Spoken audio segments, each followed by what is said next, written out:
Добрий день, діти 6 класу. Тема уроку «Природні зони світу».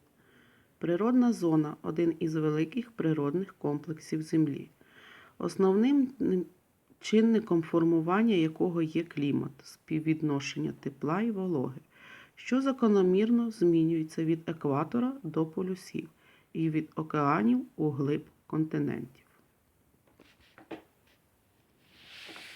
Найпівнічніша природна зона розміщена в умовах надзвичайного сурового клімату. Це арктична пустеля. У південній півкулі ця природна зона називається арктичною пустелею. У таких кліматичних умовах майже неможливе існування рослин і формування ґрунтів. Південніше арктичних пустель знаходиться зона тундри. Зима тут, а літо достатньо тепле, щоб могли жити рослини. За тундрою простори займає тайга, хвойні ліси, степ та лісостеп. Степи – це різноманітні трави, що ростуть на чорноземних ґрунтах. На південь від степів вологи стає ще менше. У результаті степи змінюються пустелями. Рослинний і тваринний світ зони пустель дуже своєрідний. Верблюди – це давні мешканці пустель.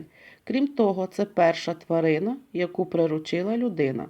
Верблюди не відчувають агресії по відношенню до людей. Особливо вони добрі з дітьми.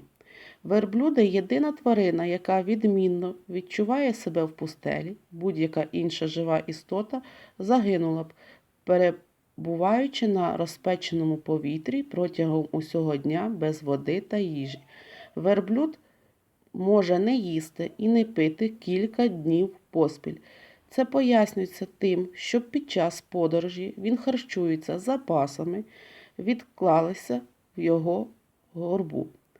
Губи тварини дуже жорсткі, що дозволяє йому без будь-якого праці харчуватися величезними колючками, що ростуть в пустелях. Тваринний світ саван. Ближче до екватора клімат дуже жаркий, але кількість опадів помітно зростає. Це зона тропічних степів саван. Тут живе надзвичайно багато різноманітних тварин. Зебри, антилопи, слони, жирафи. Вологі екваторіальні ліси. Вологі екваторіальні ліси ростуть на півдні материка, на островах і півостровах. В зоні панує вічне літо.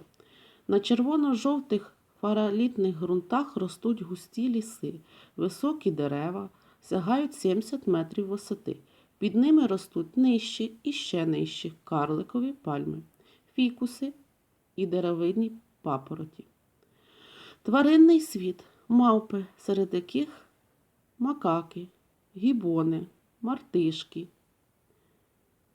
хижаки, тигр, леопард, малійський ведмідь, багато ендемічних птахів, птах-носоріг, поширені змії, ящерки, крокодили.